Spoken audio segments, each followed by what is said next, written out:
Seguimos en CNN Prime hablando de educación porque 178.000 estudiantes serán beneficiados con la gratuidad en la educación superior 2016. Estos alumnos pertenecen al 50% más vulnerable del país. Queremos conversar sobre el impacto que tendrá esta política pública con el rector de la Universidad de Santiago, Juan Manuel Solesi. Rector, gracias por estar en CNN Prime. No, gracias a usted por la invitación, Nicolás. Bueno, muchos de los que podrán optar a ese beneficio dieron la PSU este año y este domingo conocieron sus resultados. Exactamente. De lo que conocemos preliminarmente, la baja de los puntajes nacionales, también se mantiene la brecha de los resultados promedios entre los alumnos de colegios particulares pagados con respecto a los subvencionados y también con respecto a los colegios públicos. Un poco, ¿cuál es la primera lectura que usted como rector de la USACH tiene de los resultados de la PSU hasta el momento?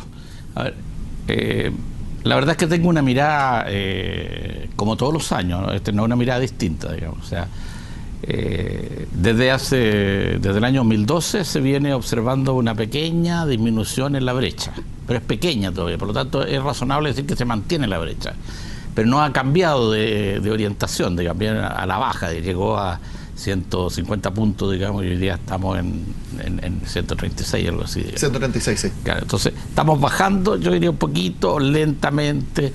Lo que pasa es que todavía la diferencia educacional entre colegios de un sector que son menos vulnerables y otros más vulnerables es muy grande todavía. La desigualdad en ese sentido y la cantidad de conocimiento es muy compleja. Ahora, que haya más o menos puntajes nacionales, eso no debería ser un indicador, digamos, porque cuando se hacen pruebas, o si uno mira todas las pruebas que hacemos en la universidad, por decirlo de alguna manera, deben haber, no sé, pues alumnos en pruebas en las cuales muchos alumnos obtienen un 7, muy pocos alumnos obtienen baja nota, o bien muchos alumnos obtienen un 2, digamos, y nadie saca buena nota, digamos. Entonces, para mí no es un indicador fundamental de la prueba. Ahora, de todas maneras, igual hay que ver bien cuál es la razón detrás de esa baja, porque el DEMRE ha dicho que es porque la prueba era más difícil que el año pasado. Ojalá sea así. Eso debería analizarse en función de las medias que obtenidas por cada uno de los sectores, digamos, educacionales. Y si esas medias fueron muy diferentes a los años anteriores, ver cuál ha sido. El año pasado se hizo un cambio de curricular, porque correspondía al cambio curricular. Entonces es probable que eso esté afectando. Los profesores el año pasado hicieron las primeras preguntas con este cambio curricular. Este año es el segundo año con ese cambio curricular, pero puede ser un impacto. Esa parte hay que analizarla, pero yo diría que haya más o menos puntajes nacionales es más bien un detalle, digamos. O sea, no. Rector, obviamente estos resultados de la PSU van a influir en cuanto a alumnos se ingresen a la Universidad de Santiago durante el próximo año.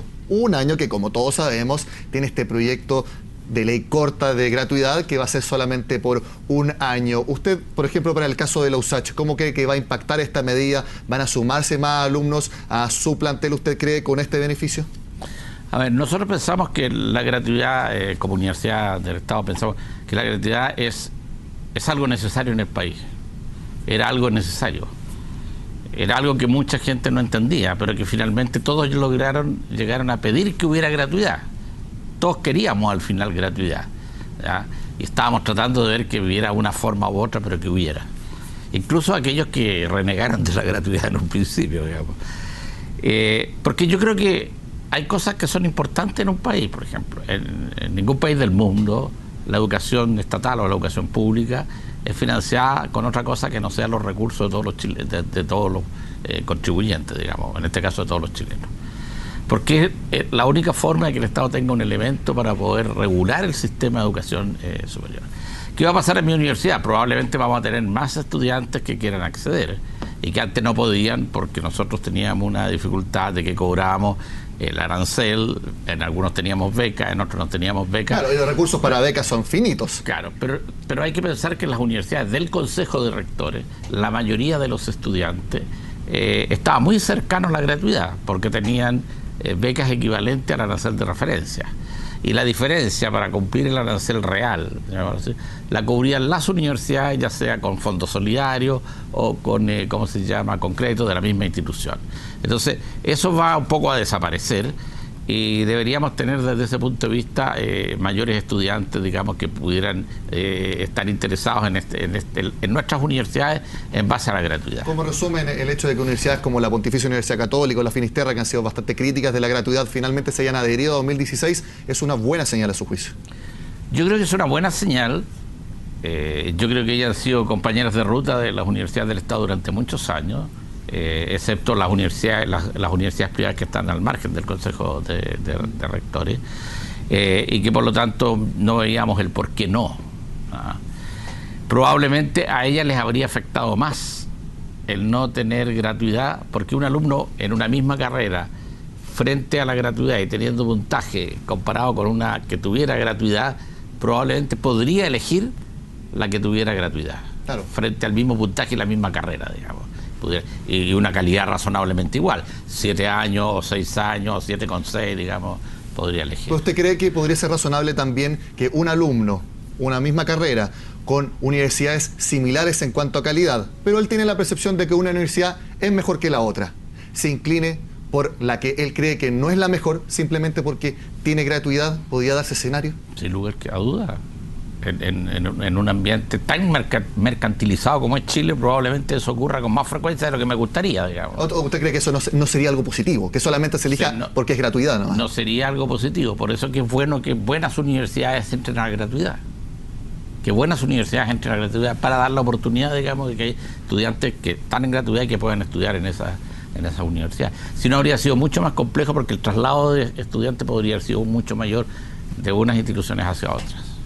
Rector, esta semana el gobierno va a presentar el proyecto definitivo de reforma a la educación superior. No conocemos muchos detalles, por no decir ninguno.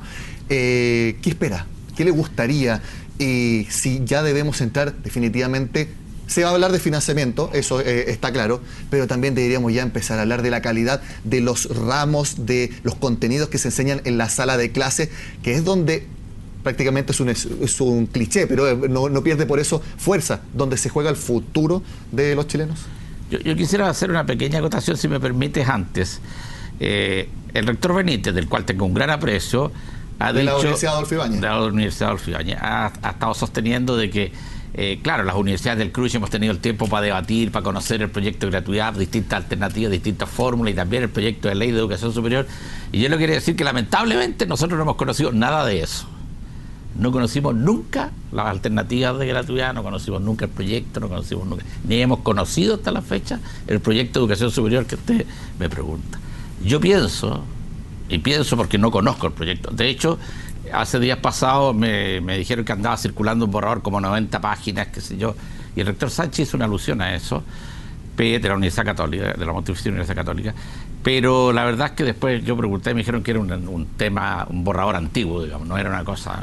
Por lo tanto, no hemos tenido acceso a un documento íntegro.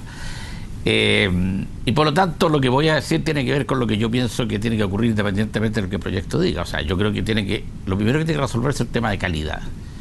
Y para resolver el tema de calidad se necesitan varias cosas. El tema de los instrumentos mediante los cuales se va a evaluar esa calidad.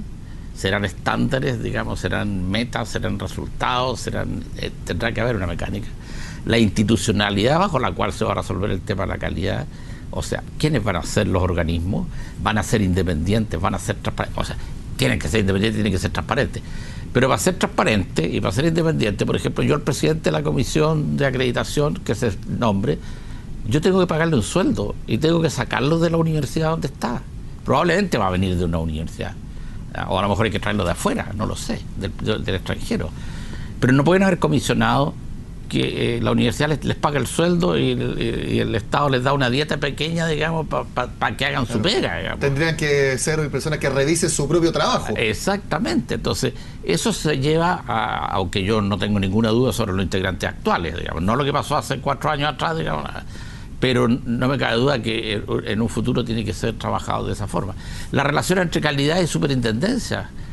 Sí, ¿Qué va a ser la calidad y qué va a ser la superintendencia sobre los dictámenes de la calidad? Eso quería preguntarle, porque se va a centrar, a su juicio, la discusión en cómo se va a monitorear, cómo se va a medir la educación, o en qué es lo que se enseña, en revisar las mallas curriculares, en revisar lo que el profesor le va a estar enseñando a sus alumnos, que me imagino que es el trabajo más fino también. ¿Eso también debe ser central en esta discusión? No hay que confundir ahí un tema que es más bien de autonomía, en el cual la universidad tiene el derecho para decidir cómo lo va a llevar a cabo, pero el Estado tiene el derecho para decir, mire, usted no puede bajar de este nivel.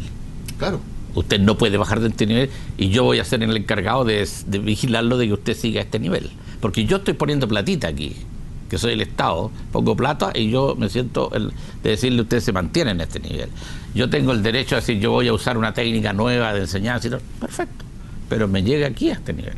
Y ahí entramos de nuevo al tema de la acreditación, que usted sabe mejor que yo que ha sido tan polémico en el último tiempo. Exactamente, y por eso digo que esa acreditación tiene que tener varios cambios desde el punto de vista de la institucionalidad y de cómo son los integrantes. Los integrantes no deberían venir de las instituciones que forman el conjunto, ¿ya? O sea, no, este mundo es súper chico, entonces es re difícil obtener gente distinta o personajes distintos. Si bien los que hoy están me merecen la mayor confianza, pero por presentación. Claro. No podemos partir en una condición distinta. Y una superintendencia que tiene que ser capaz de fiscalizar, de tomar decisiones, de recomendar, pero también de multar y de castigar cuando se observen conductas reñidas con la legislación, con la moral o con lo que sea, digamos. Hablemos un poco de los tiempos, rector. La ministra del Piano aseguró que probablemente esta reforma a la educación superior tome todo el año en su discusión. ¿Un año usted cree que es suficiente para hacer todos los cambios que se necesitan? Porque solamente como ejemplo, la reforma laboral, que es mucho más específica que la reforma a la educación superior, ya va a cumplir un año y probablemente sea despachada en marzo, o sea, casi un año y cuarto de trámite legislativo. Yo me imagino que quizás la reforma de educación superior sea necesario un poco más de tiempo que eso. Yo creo que la reforma va a tomar más de un año. Esta es una reforma que va a dar frutos en 30 años más. Claro. No los va a dar el próximo año, digamos, o sea, los va a dar en 30 años más. Probablemente la pura educación superior los de antes, en 10 años más, que esté dando frutos.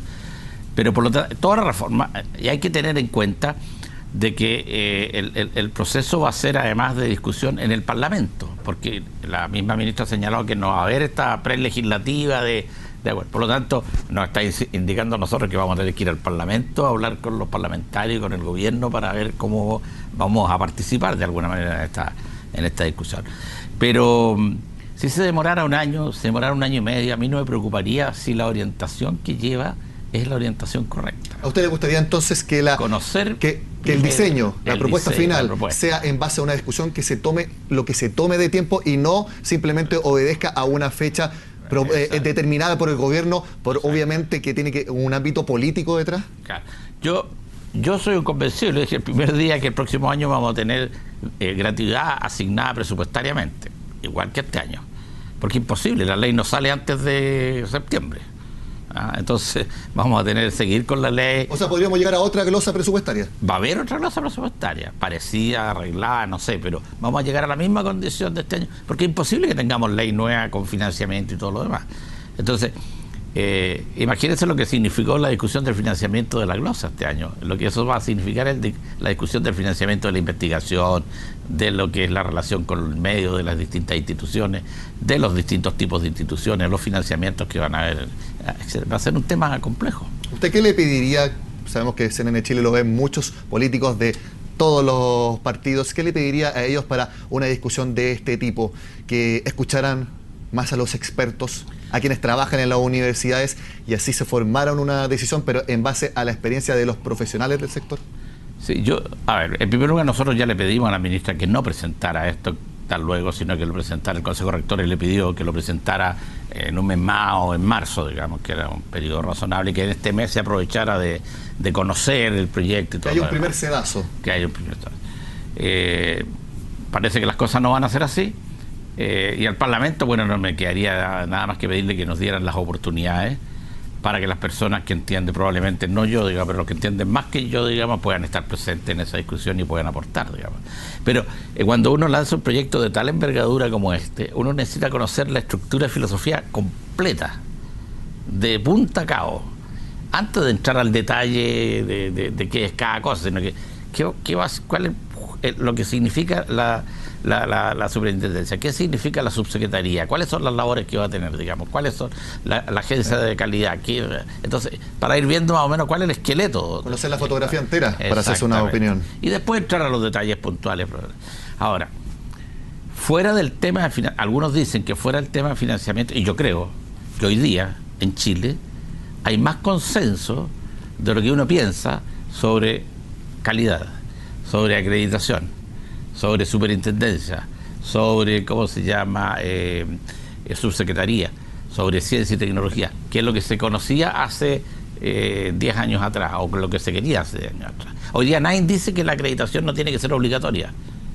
Hace 10, 15 años atrás dijeron que la acreditación la votaron, que no tenía que ser obligatoria. Bueno, son avances que han habido en materia educacional en nuestro país. Lo más importante, rector, es que el proyecto que salga, se tome el tiempo que se tome, sea bueno, porque, como les decía, ahí se está jugando el futuro de 1, 2 o 3 generaciones de nuestro país.